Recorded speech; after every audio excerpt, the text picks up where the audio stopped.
And amen. All right. Before you take your seats, in reverence to the Word of God, let's open our Bibles to 1 Samuel chapter 18 as we continue our series, our new series on New Gen. Okay?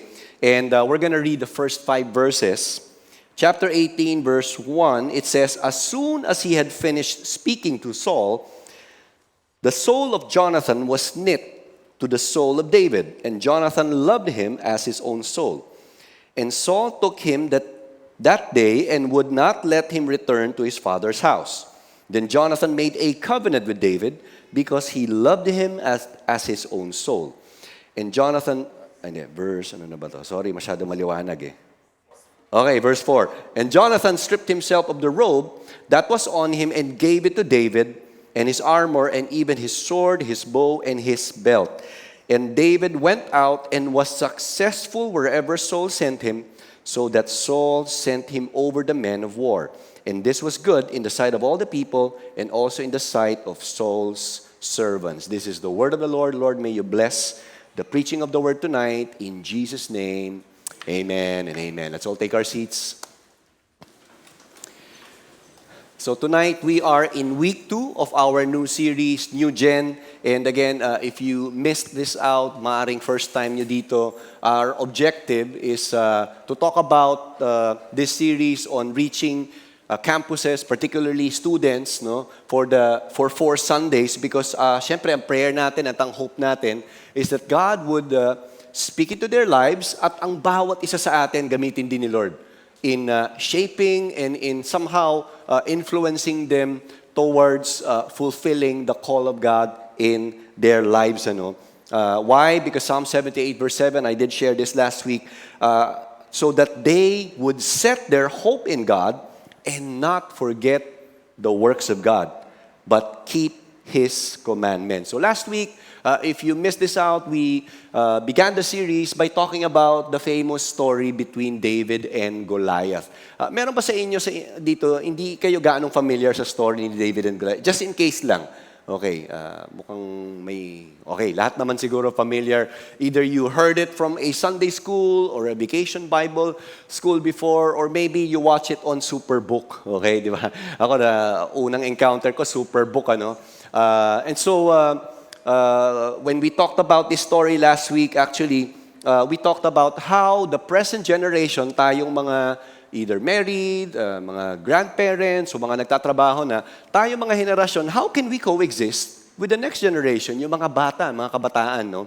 And we did talk about 2 major lessons from this story in 1 Samuel chapter 17. It takes humility and faithfulness for the next generation to receive and learn from the present generation. Ito yung first lesson natin last week. And then the second one is God strategically positioned the present generation to guide, to mentor, and to prepare the next generation to lead in the future. So both generations need each other. Okay? Kung titignan natin. Now, as we continue on this series, we're going to talk about David and how he was able to form a strong bond of friendship with Jonathan. Ito naman yung topic natin for tonight, no? And we're going to try to unpack the impact of biblical friendship tonight, no? Now, when we look at this story, no, siguro bago tayo mag-dive into it, ilan po sa inyo rito meron kang best friend growing up? Okay? Best friend. Okay, kawawa naman yung iba, wala ba kayong best friend? Pastor, hindi kasi friends. Marami akong friendly friends, no? Aso ba? Aso may best friend na. Man's best friend kasi yun, Pero, di ba, karamihan siguro sa atin, marami siguro tayo, may best friend or may best friends tayo. And I think, generally, Filipinos are, syempre, alam naman natin, mga Pinoy, they're well-known for hospitality and at the same time, friendly. Meron ka ba katabing mukhang friendly? Yung sobrang friendly niya, kahit hindi ka niya kilala, pwede ililibre ka niya mamaya after ng dinner. Ayan, may katabi bigla. Na-pressure tuloy yung katabi mo, no? Naalala ko, a few years back, I was in Macau, and magpipreach yata ako sa Macau nun. And may mga kasama ako mga Pilipino. So we were, syempre, nasa foreign land kami. Mukha naman nakaka-relate ako sa itsura ko doon. Pero we were speaking in English. Kasi nga, Cantonese sila, Fukien ako so hindi kami gaano nagkakaintindihan. Tapos nung kami na lang mga Pilipino nag-uusap, I think we were having lunch at that time. So siya, nagtatagalog kami kasi nakaka-nosebleed, nakakapagod mag-English, di ba? Pag nasa foreign land ka, Tagalog kami. Tapos nagulat kami, in the middle of our conversation, merong nag-interject. Biglang nagulat kami, lumingon kami ganun. Alam mo, sabi niya, kabayan, Pilipino ka? Biglang ganun. Obvious ba nagtatagalog kami? Pero siyempre, di naman namin sinabi. Pero nakakatuwa lang, mga Pilipino, naturally, very friendly. But I think when we talk about friends or having best friends, iba rin yung merong kang kaibigan na alam mong kasangga mo through thick and thin. Na-appreciate nyo ba yon? Imagine mo kung yung kaibigan mo ngayon, di ba, medyo financially challenged ka. Di ba, normally kapag best friend mo at kilalang-kilala ka na, simula pa nung kinder kayo hanggang ngayon, alam niya na kung paano ka mag-isip, alam niya na kung talaga naghahagulgul ka na sa hirap sa buhay, nandyan siya to stick with you and to really help you and support you. Na-appreciate nyo ba yung best friend mo? Okay, hindi ko nga alam kung may best friend, annual best friend anniversary or something. Kasi dami natin sinaselebrate sa buong mundo. Pero ibang klase lang yung merong pagkakaibigan. And iba naman, syempre, merong kang masasandalan. During crisis, I think, doon mo makikita yung value ng pagkakaibigan, lalo na nung pandemic. Imagine, if you're isolated, di ba, at wala kang kaibigan, di ba, paano ka magsusurvive noon mentally or even spiritually if you're all alone during the lockdown period? Napakahirap nun. And I think we all have stories on friendship. But what we want to examine tonight is the idea or actually the biblical friendship. Yung importance ng biblical friendship, How does biblical friendship look like? Ano ba itsura nito? Okay? And how can two different generations, the present, okay, and the next generation of people develop and cultivate biblical friendship today? Is it still possible? Considering na maraming differences, may mga certain mindsets or belief system, pwede ba ito? Sa background, David, at the time, itong binasa natin sa 1 Samuel 18, David was in his teens, and he was fresh from defeating or killing Goliath, the giant. And so, nung binasa natin yung first part, balikan natin lang itong 1 Samuel chapter 18, verse 1. Ito yung first part ng verse, sabi niya, as soon as he had finished speaking to Saul. Okay? Ibig sabihin nito, after he killed Goliath, okay, at syempre, nung eventually hinabol ng Israelite army yung Philistine army and then tinalo na sila, pinatawag ni King Saul si David. Okay, si David. Okay? At makikita natin yan sa chapter 17, verses 57 to 58. Okay? So tinawag ni Abner, yung commander ng Israelite army, at ito sabi, as soon as David returned from striking down of the Philistine, Abner took him, brought him before Saul with the head of the Philistine in his hand. Ang cool, Hawak-hawak niya pa yung ulo ni Goliath. May dugo-dugo pa siguro, Parang gano'n. And then in verse 58, Saul said to him, whose son are you, young man? And David answered, I am the son of your servant Jesse, the Bethlehemite. So very interesting, they had a conversation, and if you use somehow the inference, alam mo na kung ano siguro tinanong ni King Saul. Maybe one of the questions he may have asked David is, what was going in through your mind when you stepped out into the battlefield and do mano-a-mano with this giant? Diba? Tatanungin mo yun for sure, Kasi lahat sila for 40 days, takot na takot sila Tama ba? If you remember 1 Samuel 17, natatakot sila. But David was brave enough. Of course, yung bravery, yung courage niya, galing naman sa faith niya kay God Kaya siya nakapag-step out dun sa battlefield to face the giant.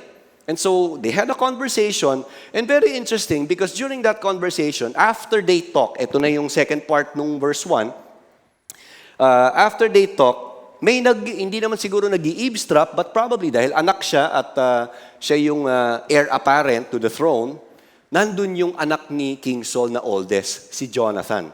Okay? And so sabi dito, as soon as he had finished speaking to Saul, the soul of Jonathan was knit to the soul of David.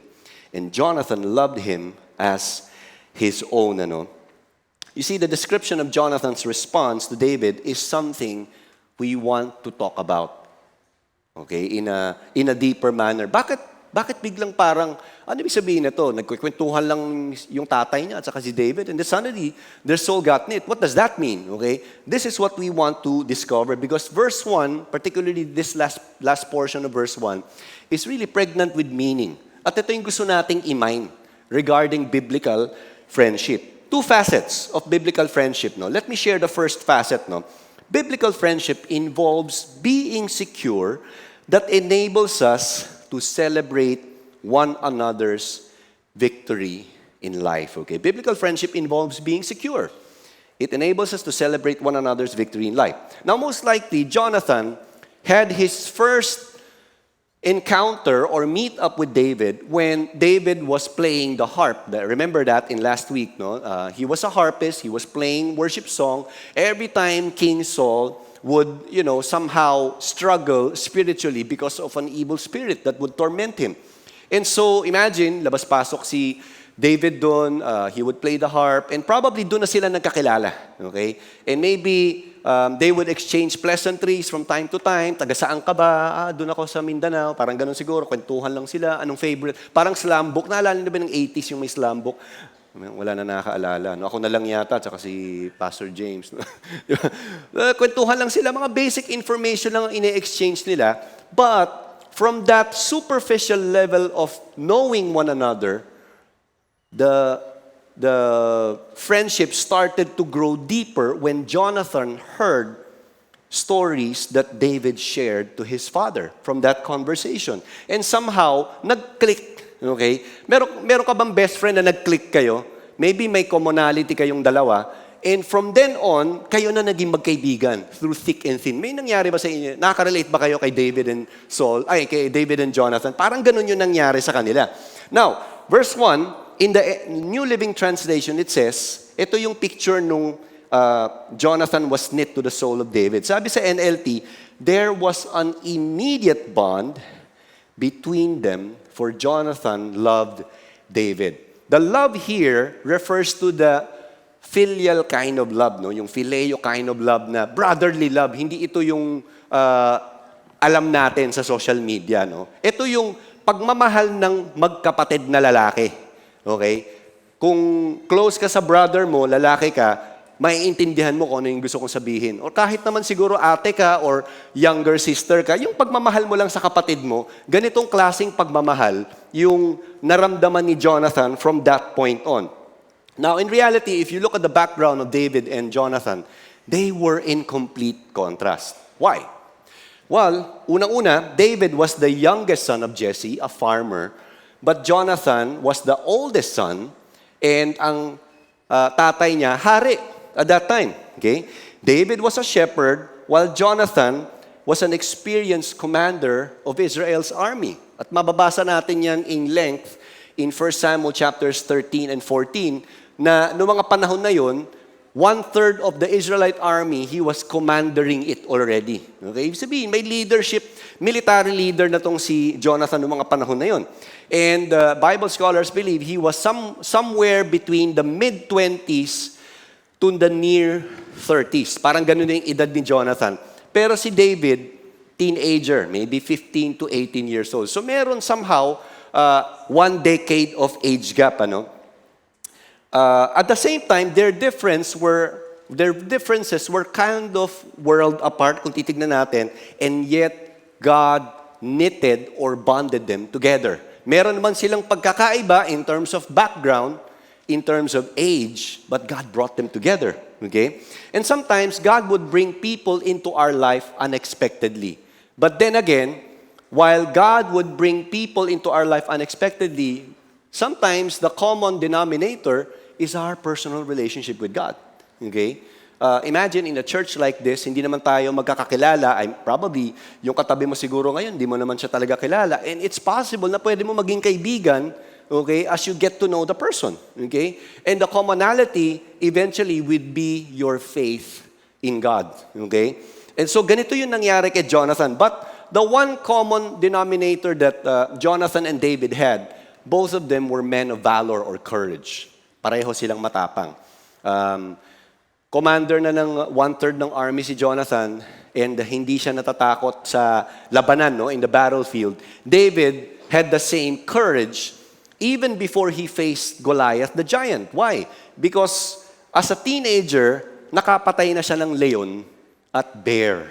Wow, grabe. Sino siya may katabi kang nakapatay na ng leon? Diba? Si Simba, pinatay mo na. Stuffed toy lang pala, no? Aso nga lang, tumatakbo ka na siguro, diba? Pero ito, pumapatay lang naman ng leon at saka ng bear. Kaya nung nakaharap niya na si Goliath, somehow God already prepared his character to face this giant. And so, imagine, nag-click agad si Jonathan with David kasi tapang na itong taong to. From lion to bear, baka nga yun pa yung naging kwentuhan nila ni King Saul eh. So from lion to bear to this 9-foot giant that in one smooth stone, napatay niya. Grabe. Magkaibigan na kami. Ibang klase itong taong to. Kailangan ko maging best friend to. Kailangan maging beshi ko to. No, parang ganun siya, no, sa lingwahe natin ngayon. Now, in verse 3 it says, Jonathan made a covenant with David. When we say covenant, it's an agreement between two persons. But their covenant was different from what we would probably understand today because their covenant was based on their common faith in God. Okay? And it says here, because he loved him as his own soul, and Jonathan stripped himself of the robe that was on him and gave it to David, and his armor, and even his sword, and his bow, and his belt. You see, David's star was on the rise. And siguro kung may social media na noong mga panahon ngayon, mga panahon, nung time na yon, probably David's name would have been very, very famous. Baka nagte-trending lagi yung pangalan niya sa X or yung Twitter, no? And most probably his face and videos of his giant killing ways against Goliath would have fetched millions of views on TikTok and YouTube. Okay, na-imagine nyo ba yon? Parang ganun siguro yun, ano? But the truth is, considering that Jonathan was the heir to the throne of King Saul, dapat siya yung nag-garner ng public attention eh. But, interestingly, Jonathan was not envious. Okay? Hindi siya naiinggit. He wasn't even bitter kung lahat ng atensyon na kay David, siguro habang hawak-hawak niya yung ulo. Di ba, imagine mo kung meron ng camera nun, David, selfie tayo. David, groovy tayo. Tapos hawak niya pa yung ulong ganun. Tapos nakaganon pa siya. Di ba?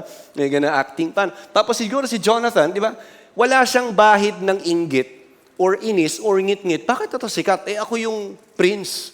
Ito ano lang to, shepherd boy. Wala siyang ganung klaseng mentality, ano. In fact, Jonathan's act of removing his robe and giving it to David along with the armor, the sword, and the bow was a symbol of something else. Ano kaya ibig sabihin nun? It was like Jonathan telling David, David, I consider you my dear friend. You know that I'm the heir apparent, but I'm willing to relinquish that position for you because I believe in you. Because I believe that just as you have been anointed by Samuel the prophet, in your hometown, it's gonna happen in the future. Ganun po ka-secure si Jonathan. Kahit alam niya na supposedly siya yung heir apparent. Ano? And the ultimate temptation among friends today, na kung minsan nagkakaroon tuloy ng away, meron ba sa inyo nag-away na kayo with your friend or your best friend? Hindi kayo nag-usap for 10 years, on the 11th year, naging mag-friend na uli kayo. No? Ganun. Pero ito, ibang klase, no? Ang ultimate na kalaban ng magkakaibigan is envy. Okay, ano ba ang envy? Tinignan ko sa Tagalog, inggit.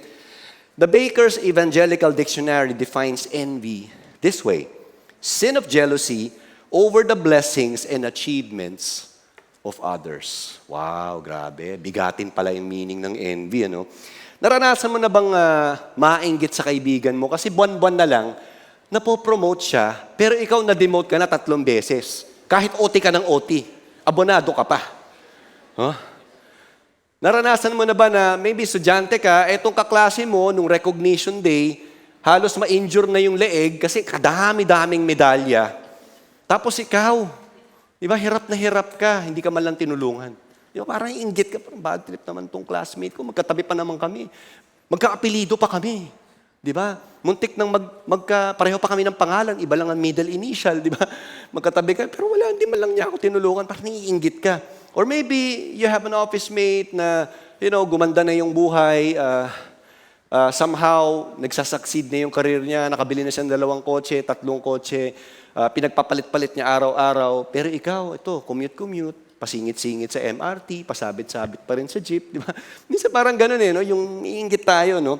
But David was a young and rising star, and yet Jonathan recognized that this giant-killing teenager would be the next king. You know why? Because if you look at the story, biblical friendship involves being secure, and that enables us to celebrate one another's victory in life. If you have a friend, okay, and in a picture of a biblical friendship, the success of your friend can be your success. You can celebrate because you have a common bond. Jonathan and David had a common bond, and their common bond was rooted in their relationship with God. Jonathan was a man of God, a man of faith, at mababasa natin sa 1 Samuel 14 yan in length. No? I hope you would take the time to read it. And so that's the first facet. The second facet of biblical friendship propels us to pursue God's purpose no matter what circumstances we face. Okay? Jonathan and David's friendship did not go on smoothly. When they finally made a covenant friendship or they swore to each other na magiging mag-best friend sila till death do us part, yung hanggang sa huling breath nila, nasubukan yung pagkakaibigan nila. 1 Samuel chapter 18 verse 5. David went out and was successful wherever Saul sent him. So that Saul sent him over the men of war, and this was good in the sight of all the people and also the sight of Saul's servants. He was successful wherever he went, and in some translation, ang sabi ron sa ibang translation, Saul started to promote David. At yun ang ikinatuwa ng mga kasama niya sa military, sa army. Tuwang-tuwa sila, and one time they were coming back, and during the victory parade, as they came back to the kingdom, and they were probably walking in the streets, celebrating, the entire kingdom celebrating, tipo bang yung celebration ng Boston Celtics nung bumalik sila sa lugar. Meron ba mga Boston fan dito? Meron ba ditong LeBron fan? Nalulungkot kayo? Parang gano'n na siya, may parade. Tapos, ito yung nangyari, na ikinainis na nung hari. Okay? Tuwang-tuwa si King Saul nung una, pero pagdating nung verse 6, nagbago na. Sabi sa verse 6, or rather verse 7, the women sang to one another as they celebrated, Saul has struck down his thousands, and David his 10,000s. By this time, David was in his early 20s, and imagine if you're King Saul, you would wonder, what does that mean? Only 1,000 for me? And this young military guy that I promoted had his 10,000? Ano kaya ibig sabihin nun? No? Yun yung parang reaction or probably iniisip ni Saul. And look at verse 8. Saul was very happy. Happy ba? Hindi, galit na galit si Saul ngayon. What? 1,000 lang sa akin? Kay David, 10,000, parang exaggeration, of course. But Saul was very angry, and this saying displeased him, and he said, they have ascribed to David 10,000s, and to me, they have ascribed thousands. What more can he have but the kingdom? Okay, parang yun na nasa isip niya, Yun na yung bumubulong kay Saul.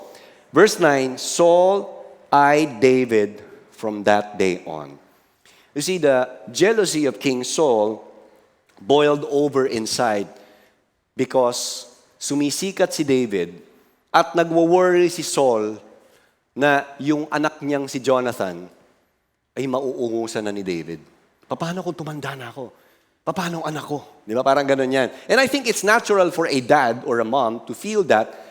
But then, from this story, we could see God was shaping something in the future of Israel. Okay?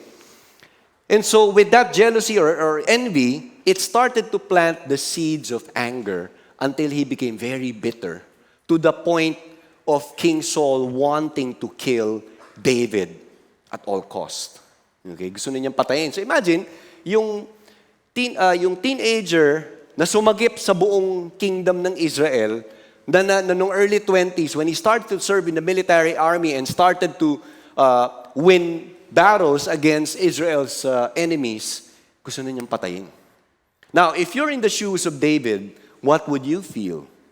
The king wanted you dead, and you couldn't understand. Di ba? Mahal na hari, nagsilbi ako. Ngayon gusto mo akong patayin? Ganun yung pakiramdam ni David at this point. And Jonathan could have chosen the easier and stress-free path, which was to support his dad.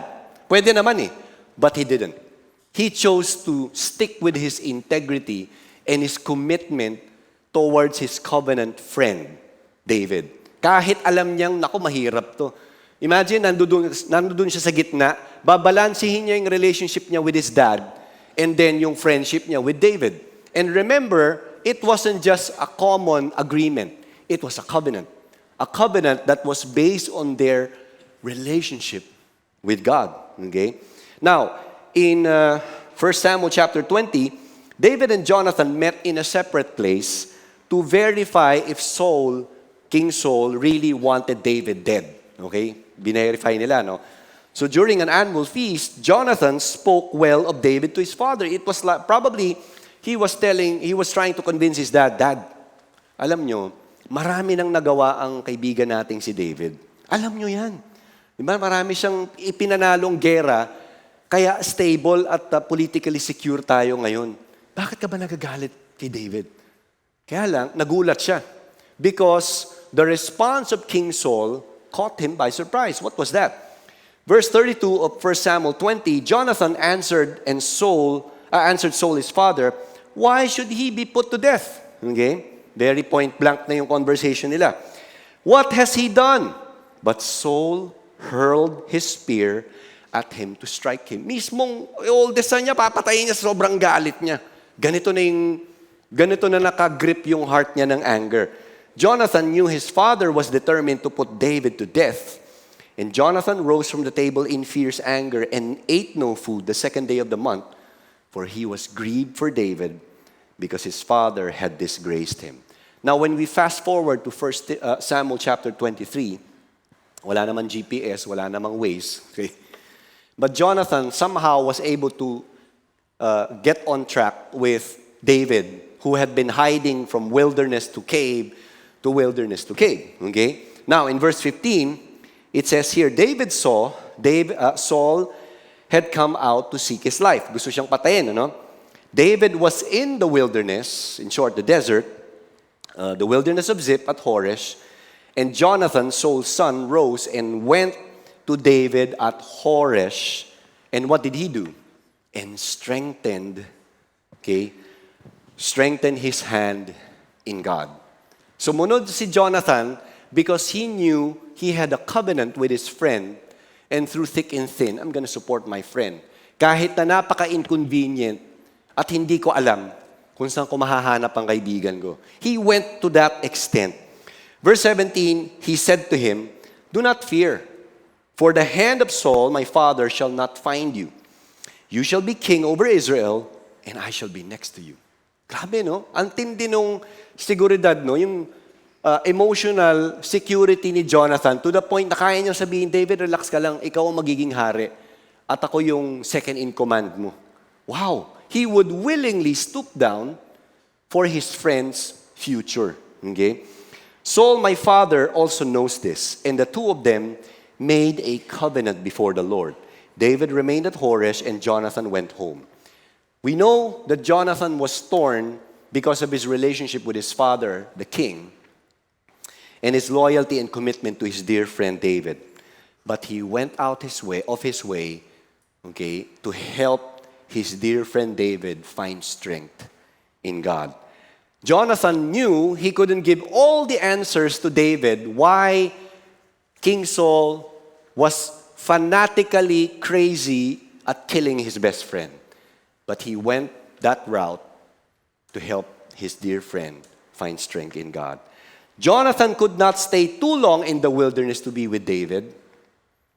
But okay, he still helped David find strength in God. When we look at this story, what is this story trying to teach us? Biblical friendship propels us to pursue God's purpose, no matter what circumstance we face in life. 1 Samuel 18, when we open this chapter, they made a covenant. In that wilderness, they renewed their commitment to each other as best friends.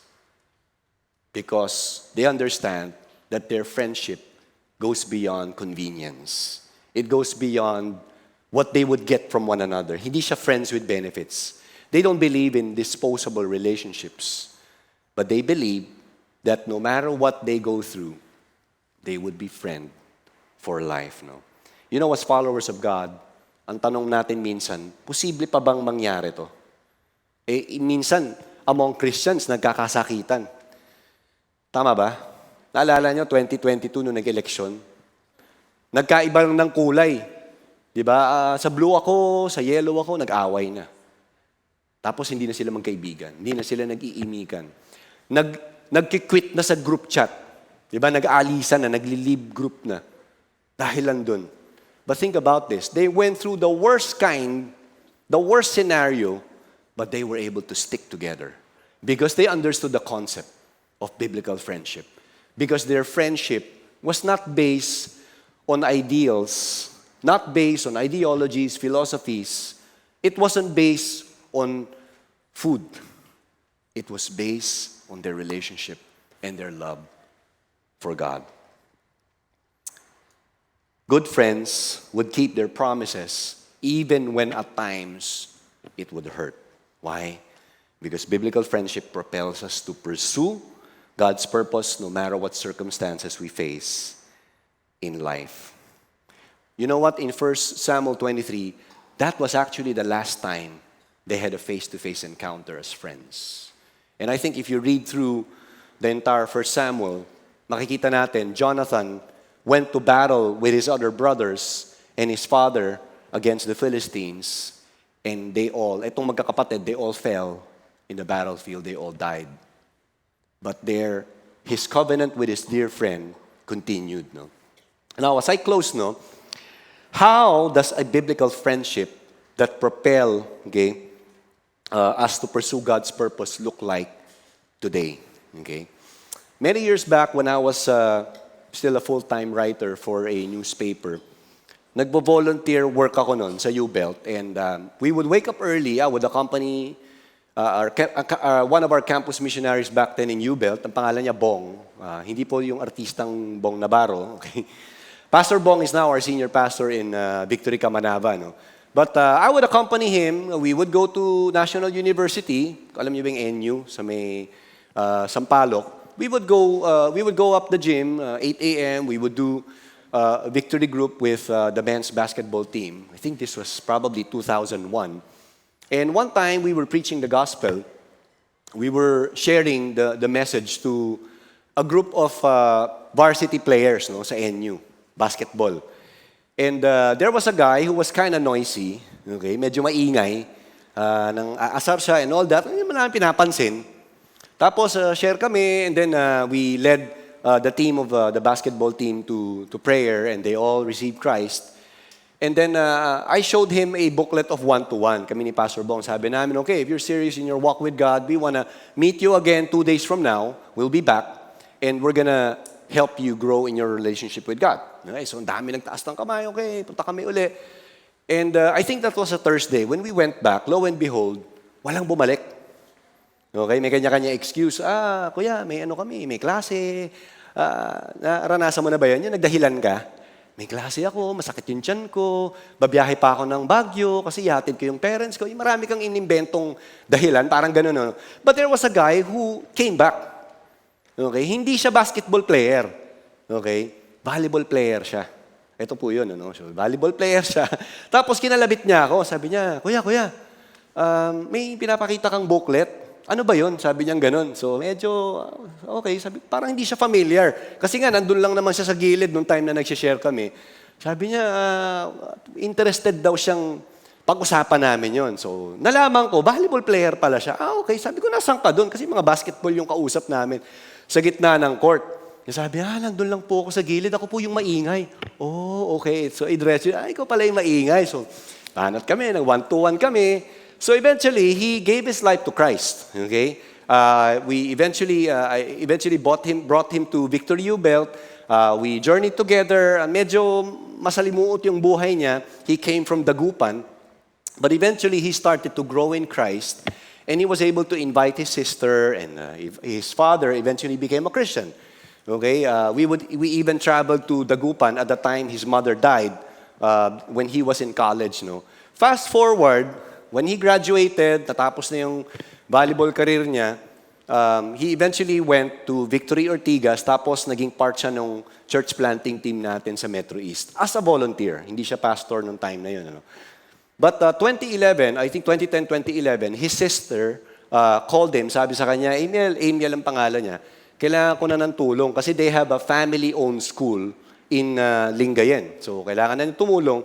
Nag-relocate na siya and eventually he settled down there with his wife kasi may fiancé na siya nung time na yan. Doon na sila nag-settle down and in 2014, 3 years after he went to the School of Church Leadership, naging part siya ng school where he trained to become a campus missionary/pastor, he planted a church in Victory Alaminos, Lingayen. So from 2015 to the present, okay, there were people that God used to help him grow in his personal relationship with God. He started to build friends over time, and eventually God used him to plant a church. Magte-10 years na ang Victory Alaminos Church natin. You know what? Very surprising. Friday evening, after we broke our fast, he sent me a picture of this. Okay, I think ito yung picture, no? Hindi yan, yung may girl. Okay, yan. Alam niyo kung sino siya? Siya po yung 15-year-old daughter ni Pastor Amiel. Siya po yung nag-share sa prayer meeting nila nung Friday, the last day of our prayer meeting in Victory Alaminos. Grabe, nagulat ako. Sabi ko, wow, 15 na yung anak mo. Tapos siya pa yung nag-share ng message sa church. Amazing. I never imagined someone who was, hindi ko naman nakita, di ba, maingay lang sa background, na gagamitin eventually ni God to do amazing exploits in that side of the province in Alaminos. And I realized, looking back, bakit niya nagawa to? Because there were people who helped him pursue the purpose of God in his life. And I want you to know, you don't have to be a pastor to be able to do that. Kahit anong season ka ng buhay mo, single, married ka, busy ka man, marami ka man ginagawa sa buhay, negosyante ka man, or career person ka, just one person. Think about it. Pour your life into one young person. It could be your son, your daughter. It could be someone in the campus na umaattend ngayon, buhos mo lang buhay mo dun. And I will tell you, when you look back years from now, you will never regret it. Because that next-gen guy or girl, pag nag-grow in his personal or her personal relationship with the Lord, will make a difference. Who knows? Yang batang i-disciple mo, if you would willingly throw your life into it, could be the next mayor, could be the next the president of a company, could even be the next Philippine president. Hindi po siya imposible. I never intended, kasi hindi ko naman siya nakita, I never thought that he would be there and was listening to our preaching kahit ang ingay-ingay niya sa background. But it was not an accident after all, because God used that encounter to apprehend him so that he would have a personal relationship with God. Two facets of biblical friendship as I close. Biblical friendship involves being secure that enables us to celebrate one another's victory in life. And finally, biblical friendship propels us to pursue God's purpose no matter what circumstances we face. I want you to know, church, whether you're from a present generation or the next generation, we are all called, just like Jonathan, to help each other find strength in God. 1 Samuel, as I close, chapter 23:16. Jonathan, Saul's son, rose, went to David at Horesh, and strengthened his hand in God. Gusto ng Panginoon, gamitin ang bawat isa sa atin. Regardless of your season in life, you can be used by God to bless someone, to encourage someone, to build the faith of someone. Why? Because the common denominator is our faith in God. Let us all stand.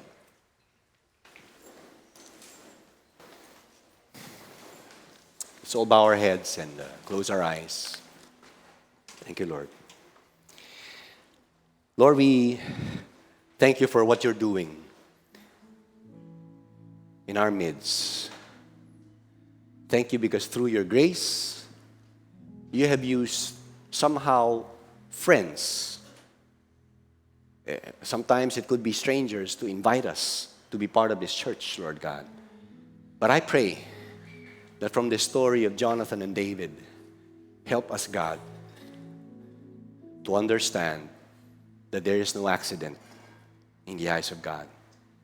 You can always use someone, regardless of what generation he or she is coming from, so that the Word of God would be planted deep in our hearts. And so that with that Word planted deep in us, you want to use each one of us. Lord, as we come into worship, we just would want to put you into the spotlight.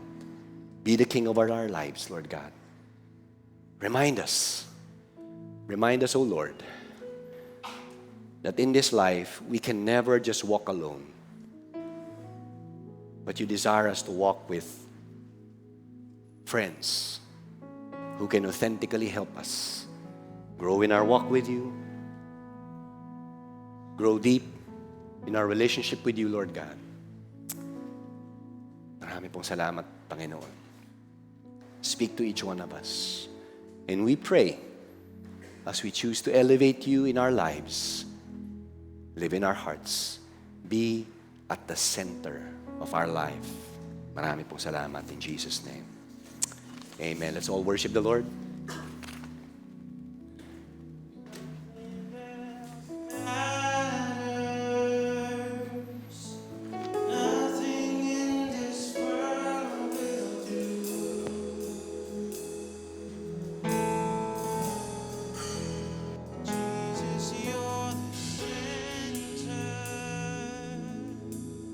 Everything revolves around you, Jesus.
Let's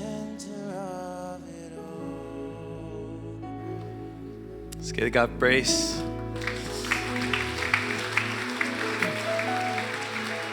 Here's what we're gonna do. Let's like what Pastor Richard was saying kanina, lahat tayo kailangan natin ng mga friendships. And personally, I can't imagine my life without having those friendships that would speak into my life. Because how many of you know that meron tayong mga blind spots? Right? There are times na even though alam mo minsan yung sagot, you just need a different insight. You need someone to speak into you and really to help you with things that you've been wrestling with pero hindi ka talaga makaalis. And again, God uses friendships, the people around you to mentor you, to disciple you, to bring you closer to God. And so, I want to challenge some of you here today. Maybe you've been here in church for quite some time, maybe weeks or months, but you don't have people that you can call, that you can run to, you can talk to. And maybe today is the day I want to challenge you to, after the service, maybe may nag-invite sa'yo, sabihin mo sa kanya, "Uy, pwede bang, can I grow in faith with you? Can you help me walk in this journey in life?" Or maybe if talagang wala kang kilala and naghahanap ka ng victory group, ng kaibigan, ng kausap, pwede ba taas yung kamay mo? Taas mo yung kamay mo. I want to just see you, okay? Huwag kayo mahiya sa katabi mo. Yan, I can see that hand. Meron pa ba? Na yung minsan kasi nandito na pero ikaw lang yung ayaw. Tapos iniisip mo yung katabi mo minsan, katabi ko kasi yung problema Hindi friendly. Minsan ikaw din Di ba? Sino sa inyo minsan nilapitan ka na, tapos ikaw yung nakabusangot yung mukha? Yung sana pagdating ko sa church, Lord, today sana makonect na ako, tapos pagdating mo. Kaya wala lumalapit sa'yo. And you know what? I can imagine David. What if Jonathan didn't initiate? Things would have radically changed for David. But Jonathan was the one who initiated. And maybe for some of us, walang kumakausap sa'yo, but maybe you are the one who needs to take a step of faith and initiate. And say, "Lord, walang kumakausap sa akin, ako yung kakausap. Because kailangan kita at may calling ka for me. And I don't want to put that to waste just because nahiya ako. Just because pride was in the way." Alright? So right after the service, we're gonna be here in front. Some of our leaders, some of our volunteers, our pastors, we're gonna be here in front. If ayaw mong kumausap ng kanino man, okay, we're gonna be here and we'll be glad to connect with you, to pray with you, and grow with you. Amen? Why don't we all raise our hands today? Lord, even today as you send us out, Lord, we acknowledge that we are not just the people in this room who needs biblical friendship. The world also needs biblical friendship. In fact, we can already think of people in our offices, in our community, even in our very campus that needs biblical friendship that will really get them to know who you are and that will propel them to their purpose. Lord, we pray that the message we've heard today, we would apply it, and at the same time, we would share it to the people around us. Lord, use us, Lord, to be ambassadors, to be salt and light there. In Jesus' name, amen and amen and amen.